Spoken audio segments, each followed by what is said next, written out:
L'École supérieure d'administration, d'économie, de journalisme et des métiers de l'audiovisuel ESAE offre de nouveaux challenges pour l'année universitaire 2023-2024. Étudiantes et étudiants, parents d'élèves nouveaux bacheliers, ESAE, c'est la garantie d'une formation de qualité à des conditions très avantageuses. À Gbedjromede, à Papa, à Boumekalavier, Parakou, inscrivez-vous en administration générale, administration du travail et de la sécurité sociale, trésor et finances publiques, impôts, diplomatie et relations internationales, journalisme et métiers de l'audiovisuel, gestion des marchés publics, planification et développement local, sciences économiques, sciences juridiques et toutes les filières des sciences de gestion. ESAE vous offre des bourses, demi-bourses et de réductions pour les premières inscriptions dans toutes ces filières. Waouh! En licence 1, 2 et 3 et en master, bénéficiez jusqu'à 50% de réduction sur tous nos sites. N'est-ce pas génial? Infoline. ESAE Gbedjromede, 3e rue à droite en quittant le carrefour Le Jador pour la BIBE Jéricho ou au plus 229 90 93 65 21 98 98 14 00 à Kpakpa au plus 229 52 88 33 33 à Boumekalavi au plus 229 52 88 44 44 Parakou au plus 229 52 46 12 12.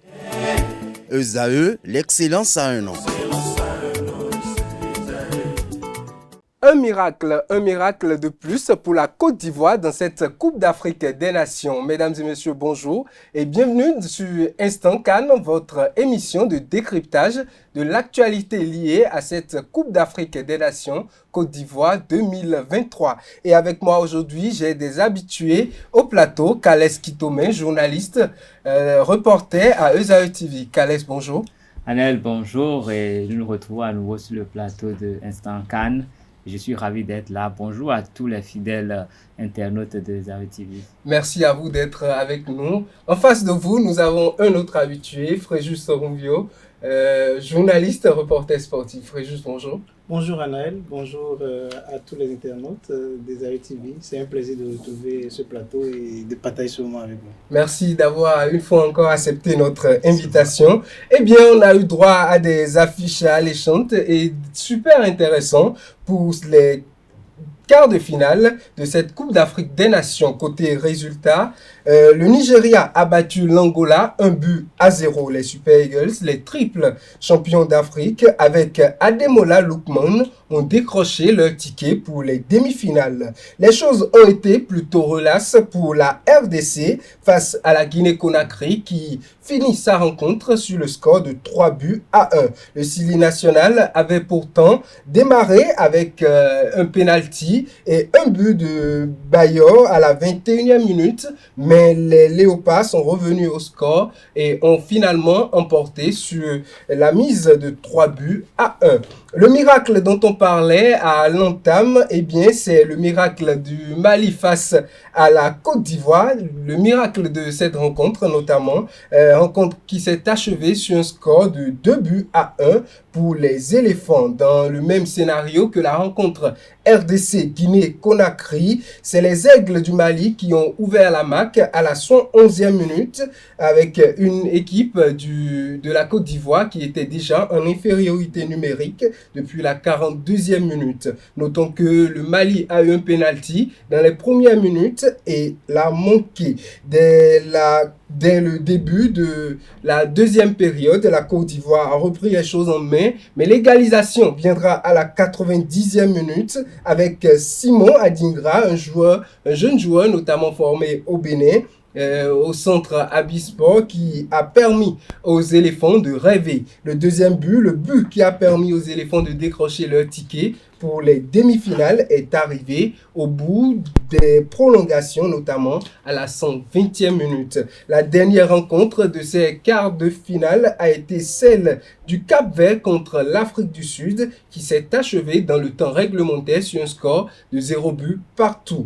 Une prestation majestueuse de William, le gardien de but qui a arrêté 4 tirs sur 5, a permis à l'Afrique du Sud de l'emporter au tir au but pour obtenir ainsi le dernier ticket notamment pour ces demi-finales. C'est le point des résultats et avec mes invités de ce jour, nous allons les décrypter. Déjà dans un premier abord, la première affiche pour ces quarts de finale, Kalès Kitome. Voilà les résultats. comment avez-vous vécu ces quarts de finale avec 4 affiches très intéressantes? Eh bien, c'est vrai que le vendredi dernier, nous étions ensemble pour suivre ce match entre le Nigeria et la Côte d'Ivoire. Un match qui a quand même tenu toutes ses promesses. Les deux équipes étaient vraiment présentes. Ils ont fait du jeu. L'Angola a essayé quand même de maîtriser la balle, mais les Nigériens, avec leur effectif et leur expérience, ont su les contrer et les contenir jusqu'au moment où Lukman a pu vraiment scorer. Et après ce but, les Angolais ont essayé en vain de revenir à la marque, mais les Nigériens, avec leur défense qui se trouve être la meilleure de la CAN jusque-là, qui encaisse très peu de buts, sinon je crois qu'ils ont encaissé un but jusque-là. Hein. Oui. Donc, ils n'ont pas encaissé un nouveau but. Donc, la défense a tenu. Et comme l'attaque a pu faire son travail, le résultat était là. Les Angolais, ils ont fait tout ce qu'ils pouvaient. Les attaquants ont essayé, mais ils n'ont pas pu venir à bout de cette défense. Mais il faut se remarquer que la bataille était beaucoup plus au milieu du terrain. Au milieu du terrain, c'était très équilibré. Seulement que les attaquants nigériens ont su tirer leur épingle du jeu en marquant ce but vraiment au moment idéal. Un seul but pour le Nigeria face à l'Angola. On a eu l'impression à un moment donné que c'était du service minimum pour le Nigeria qui a marqué un but et après a essayé de contenir l'adversaire jusqu'au coup de sifflet final. Eh bien, je pense que le Nigeria a appris de l'édition précédente. Les Super Eagles étaient venus avec du beau jeu et ils ont impressionné. Vous vous rappelez au premier tour avec 9 points sur 9 possibles et on sait comment ça s'est terminé face à la Tunisie par la suite. Donc, ils sont revenus maintenant avec un autre état d'esprit, un autre style de jeu, prendre l'adversaire très tôt dans le match, s'offrir un avantage et après gérer. Et ils ont des joueurs rapides. Je ne vous apprends rien. Il y a Simon Moses, il y a Victor Osimhen aussi qui est devant. Donc, avec ce style de jeu, ils arrivent à prendre l'avantage dans un premier temps et maintenant procéder par des contres. C'est ce qu'on a pu observer face à l'Angola. Et l'Angola a aussi n'a pas fait une piètre prestation. On a vu que cette équipe a du répondant. Sur les quelques occasions qu'ils ont eu à s'offrir, les Angolais quand même se sont montrés dangereux. Mais l'équipe du Nigeria s'en est bien sortie. Ils ont même marqué un but nigérien qui a été refusé pour position d'hors-jeu. Le Nigeria est beaucoup plus dans la gestion. Dans cette CAN, on se rend bien compte qu'il ne... Le Nigeria gère bien ses rencontres. Oui, bien sûr, les Super Eagles gèrent bien leurs rencontres. Un but, et on se campe là-dessus. On essaie de gratter les petites occasions qui s'offrent. Mais on se rend bien compte qu'ils sont plus dans l'efficacité. Ils se résument à être efficaces, à gratter les quelques occasions. Mais cela ne veut pas dire que cette équipe nigérienne ne sait pas jouer au foot. On l'a bien vu en défense aussi. En fonction de l'adversaire. Tout à fait. Et en défense, c'est du solide. C'est du solide, un seul but encaissé jusque-là, c'est pas rien quand on joue en Afrique surtout. La deuxième rencontre, on aborde la RDC qui finit sur le score de 3-1 face à l'équipe de la Guinée-Conakry. La RDC qui l'a encaissé premièrement. Ils ont été les premiers à encaisser le but, notamment à la 21e minute, mais l'équipe est revenue, l'égalisation, et après 2 autres buts, le troisième qui vient dans les dernières minutes, qui vient achever cette équipe de la Guinée-Conakry. La RDC a été la plus forte dans cette rencontre, ou c'est le coup de la chance peut-être? Non, je ne pense pas que ce soit un coup de la chance. La RDC a su démontrer de quoi elle est capable. On l'a vu jouer contre le Maroc, tenir tête face aux Marocains, ils ont fait 1-1. On les a vus ensuite éliminer l'équipe... de l'Égypte, je crois. Oui, je crois. Voilà. Donc, ça, c'est pas du hasard. On les attendait à un seul niveau. Comment est-ce qu'ils vont pouvoir arriver à concrétiser leurs occasions? Ils s'en sont bien sortis face à l'équipe de la Guinée en mettant 3 buts. C'était un test pour eux. Même si on peut dire que les buts sont venus des défenseurs ou bien de coups de pied arrêtés. 2 défenseurs. Quand même. Donc, les attaquants sont toujours attendus dans cette compétition. Mais ils ont su revenir à la marque et prendre le meilleur sur une équipe de la Guinée qui a quand même démontré toute une bonne volonté sur la pelouse. Les Guinéens n'ont pas facilité la tâche aux Congolais, seulement que le scénario a quand même favorisé les Léopards. Carles Kitome, la RDC. Ouais, mais je dirais que à la lecture de ce match, je me rends compte que Chancel Mbemba trouvait le chemin des filets. Il a été présent sur tous les matchs. Il a essayé à tout moment de scorer. Et là, quand ils étaient en danger, c'est lui qui a redonné le moral à son équipe en égalisant ce but. Et donc, si c'est le capitaine Courage qui le fait, forcément, l'équipe est galvanisée. Vous avez vu, après ça a suivi. C'est comme si le but guinéen était venu réveiller les Congolais, ils se sont sentis en danger et le capitaine a sonné la révolte et tout le monde a suivi Wissa. Bon, il était déjà assez convaincant. Il a marqué un autre but et puis nous avons eu un troisième but, un but qui a mis fin à tous les espoirs des Guinéens.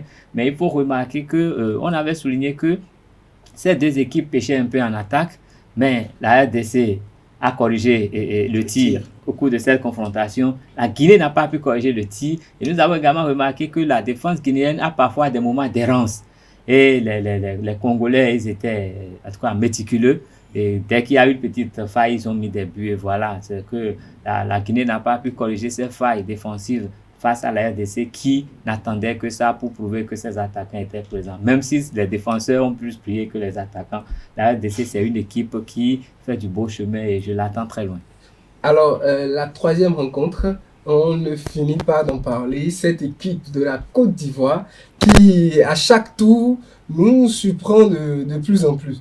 La Côte d'Ivoire face au Mali. Le Mali avait tout pour remporter cette partie, notamment un match qui commence avec un penalty manqué par le Mali, oui. Après un rouge de la Côte d'Ivoire qui réduit l'équipe à 10. Et la Côte d'Ivoire qui gère cette partie depuis la 42e minute jusqu'à la 120e minute à 10. Et la Côte d'Ivoire qui finit par l'emporter, Kales Kitome. Cette équipe de la Côte d'Ivoire, on dirait bien que la chance est avec eux. Non, mais le Mali n'a pas pu briser le plafond de verre. C'est tout ce qu'on peut retenir. Parce que les Maliens, eux-mêmes, dans leur conscience, ils se disent qu'ils se font toujours battre par la Côte d'Ivoire. Ils l'ont répété tout le temps. Ça a été dit, mais les anciens l'ont dit. Donc, c'était déjà un peu dans la tête de tous les joueurs. Ils ont bien voulu relever ce défi, mais ils n'ont pas pu. C'est vrai que dans le jeu... Mais la Côte d'Ivoire, le Mali pouvait l'emporter. Le Mali était à 1-0 avec ça a été joué dans le mental. Sinon, le Mali devait remporter le gain de cette match. On voit clairement l'équipe de Mali qui tenait en quelque sorte face à la Côte d'Ivoire. Non, n'a pas tenu. L'équipe du Mali a fait le jeu. C'est la Côte d'Ivoire qui essaie de limiter les dégâts. Et puis au finish, la Côte d'Ivoire, ce but à la 88e minute, c'était inattendu. On peut dire que la chance est avec eux. On égalise le but à la 90e minute presque. Et le but qui vient crucifier l'équipe du Mali vient à la 120e minute, à quelques secondes des tirs au but. La chance, ça se provoque aussi. La chance, ça se provoque. L'équipe du Mali a déroulé un beau jeu. Depuis le début de la compétition, on les voyait même survoler. Cette équipe de la Côte d'Ivoire qui a quand même laissé beaucoup d'énergie sur la pelouse face au Sénégal, on se rappelle. Mais l'équipe du Mali a cette difficulté dans la finition. Dans la finition, ils n'ont pas su trouver la formule idéale pour tromper cette défense de la Côte d'Ivoire. Et l'entrée de Dorgelès, il a fallu ce coup de génie pour prendre l'avance. Mais cette avance aussi, ils n'ont pas su la conforter. Très vite, après l'ouverture du score, le sélectionneur malien est entré dans la gestion avec des changements qui... Avec des changements qui n'ont pas... Voilà, justement, sorti Sinayoko et tout ça. Voilà. Donc, cela a quelque peu envoyer peut-être un message aux Ivoiriens qui sont à domicile. Ils n'avaient plus rien à perdre à partir de ce moment où vous êtes repêché en tant que meilleur troisième, vous éliminez le champion en titre, vous êtes arrivé à une étape où vous donnez le tout pour le tout. Donc ils ont joué, comme le disait notre confrère tout à l'heure, sur le mental. Ils avaient ça au moins pour aller chercher le résultat et c'est ce qui a été fait. La chance, ça se provoque. Ils ont joué un dernier coup de billard, si je peux le dire ainsi, et ça a donné ce qu'on a vu.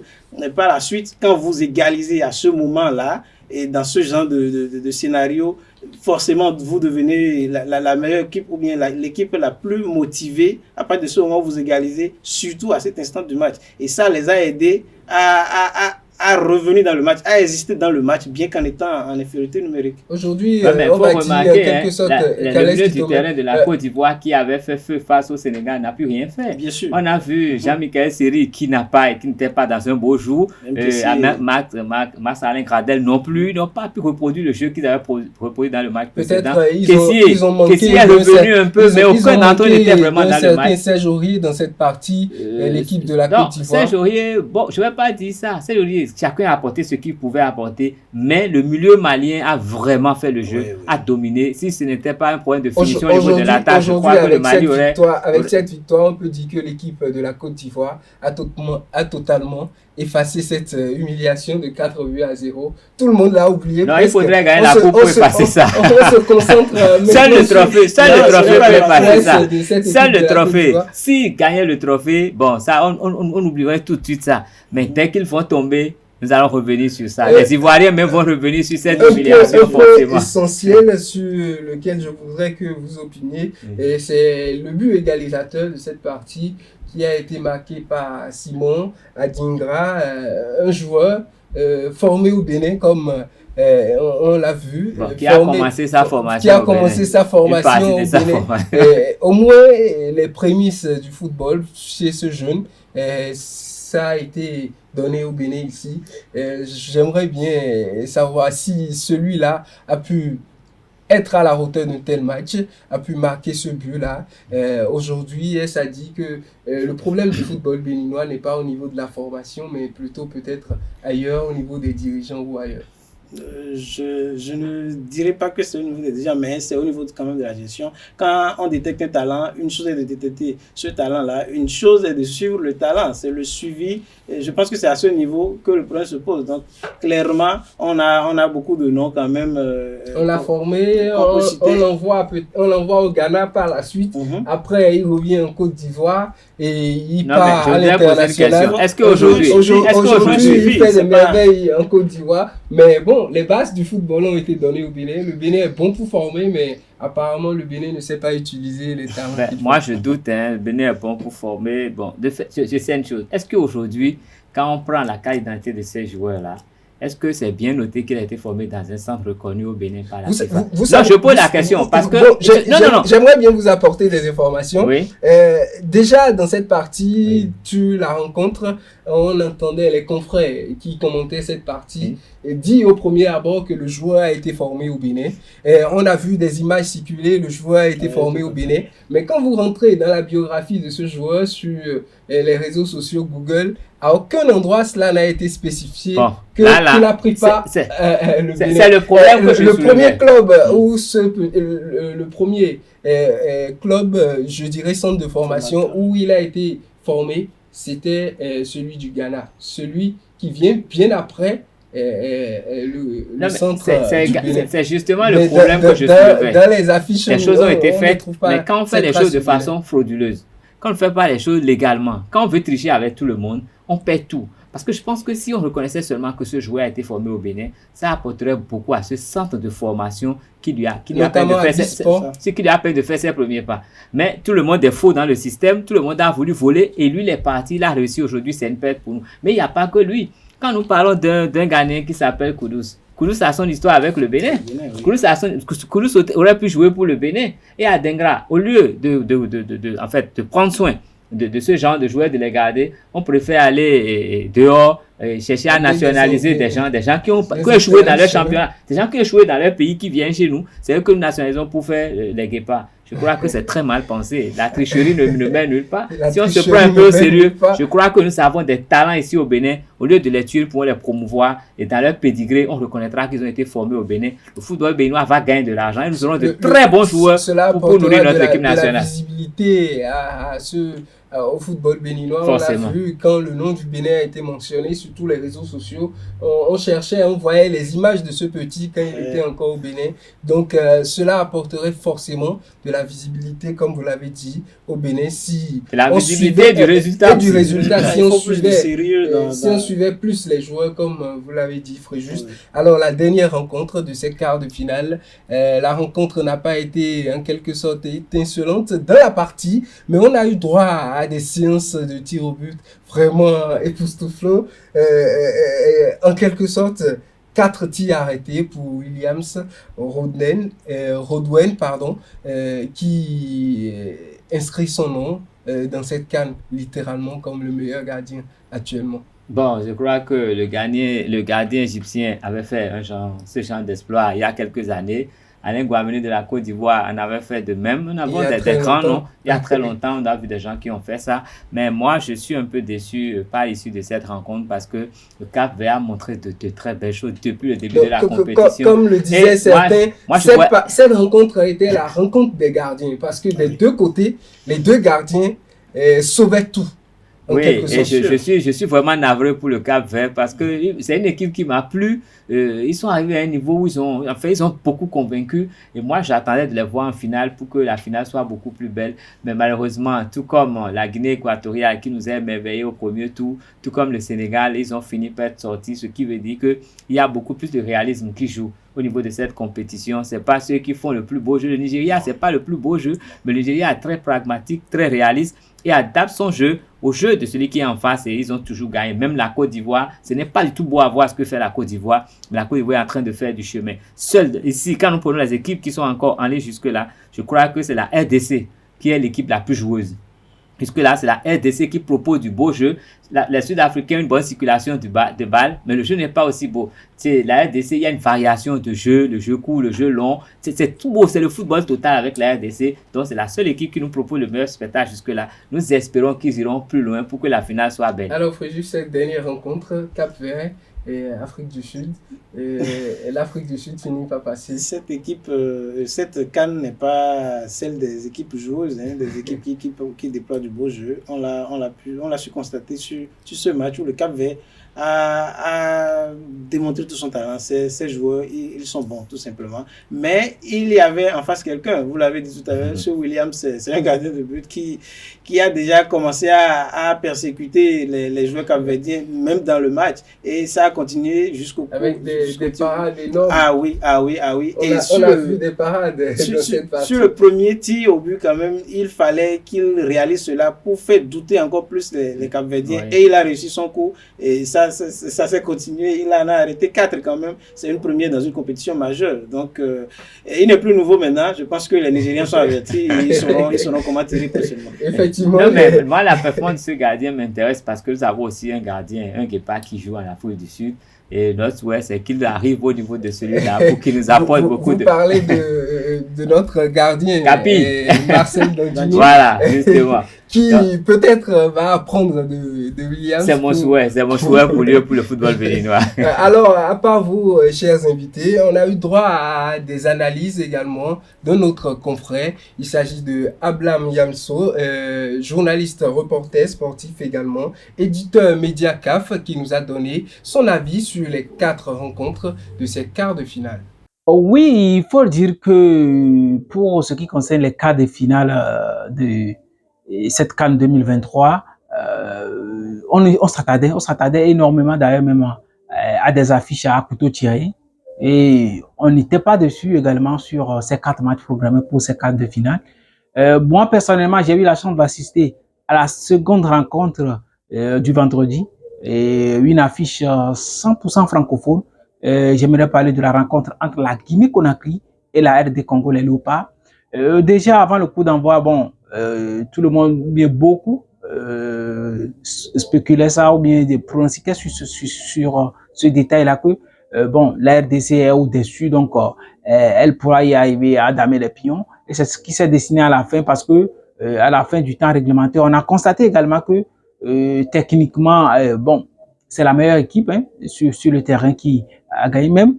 Ce qui m'a plu, le Sili national, eux également, ils ont reconnu cette supériorité, je dirais technique ou bien tactique également, de la RDC, et tout comme également l'entraîneur du Sili national, Kaba Diawara, qui a reconnu également ça.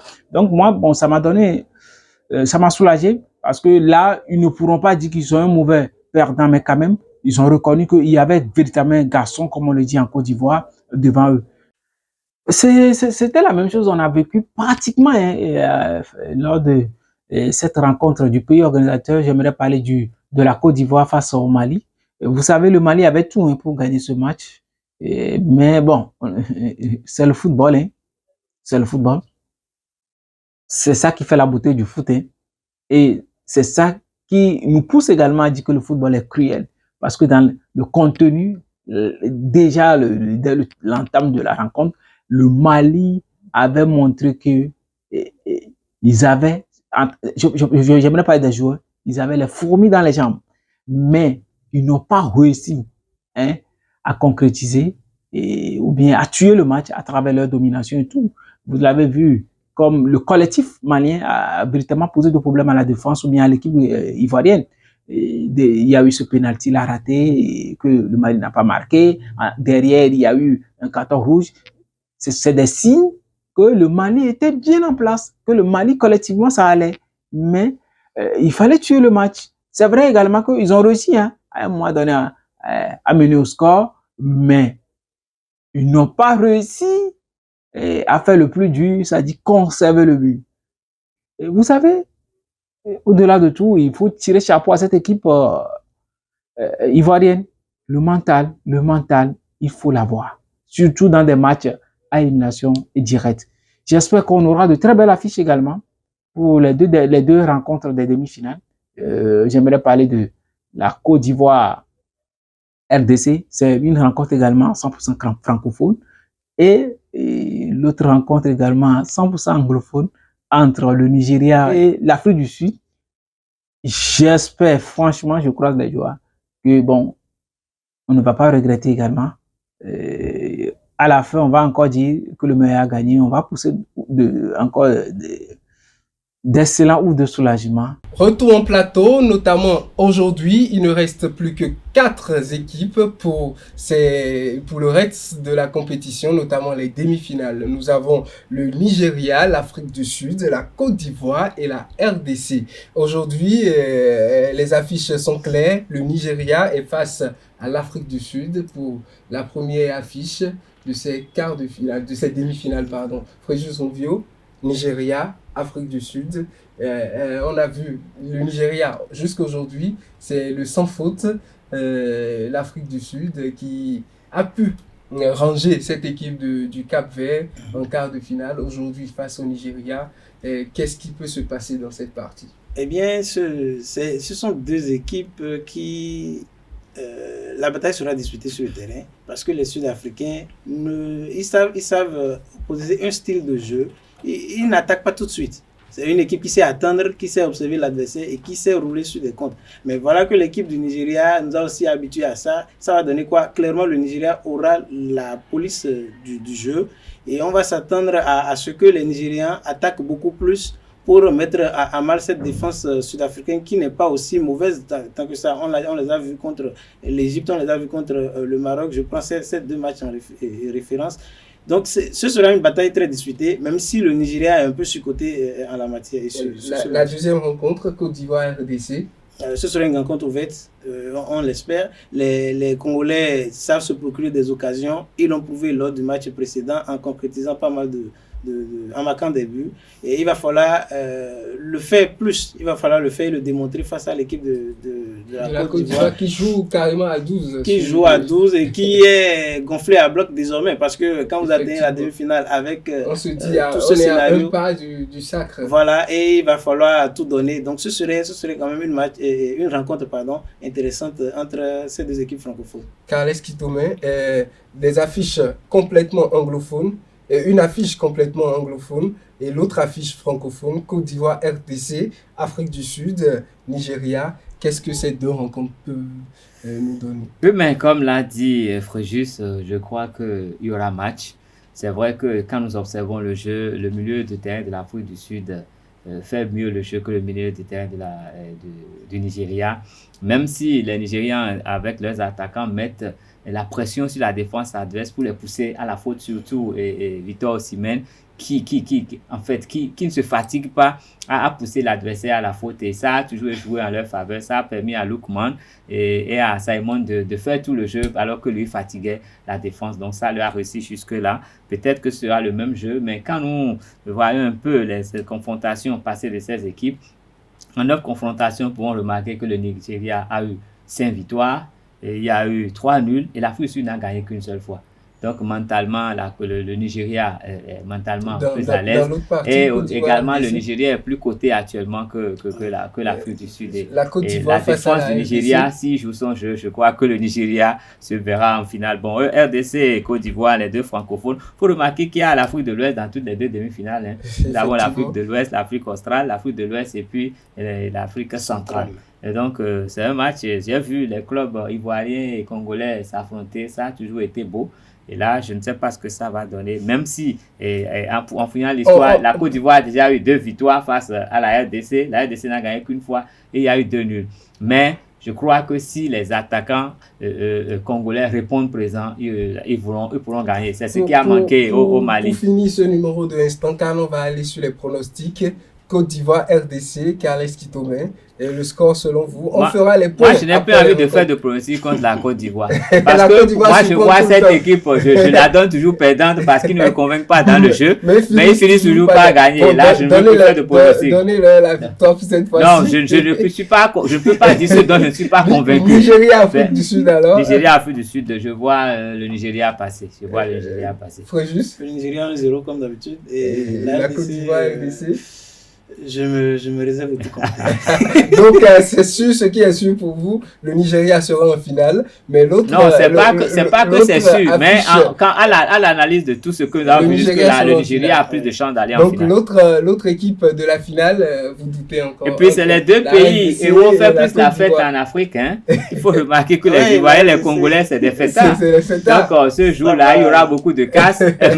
On espère que la fête sera belle pour cette rencontre.